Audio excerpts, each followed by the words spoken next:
Hi, this is Dinesh Gangasani. Welcome to my channel. Think about this. హైదరాబాద్ని IT రంగంలో మరింతగా అభివృద్ధి చేయడం దిశగా ప్రస్తుత కాంగ్రెస్ ప్రభుత్వము ఒక కొత్త ఆలోచన చేయడం జరిగింది. అందులో భాగంగా హైదరాబాదులోని పుప్పాలగూడలో 450 ఎకరాలలో ఐటీ హబ్ను ఏర్పాటు చేయాలని, దీని ద్వారా 5 లక్షల మందికి పైగా ఉద్యోగ కల్పన చేయాలని చెప్పేసి రాష్ట్ర ప్రభుత్వం నిర్ణయించడం జరిగింది.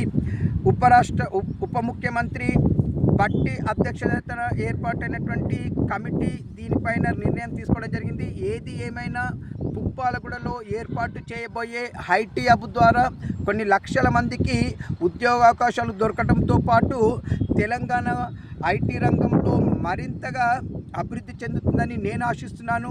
ఇలాంటి మంచి పథకాలని, కార్యక్రమాలని ఇంకా కాంగ్రెస్ ప్రభుత్వము ఇంప్లిమెంట్ చేయాలని నేను ఆశిస్తున్నాను. దీనిపైన మీ అభిప్రాయాన్ని నాకు కామెంట్ రూపంలో తెలియచేయండి. ఇట్లు దినేష్ గంగసాని.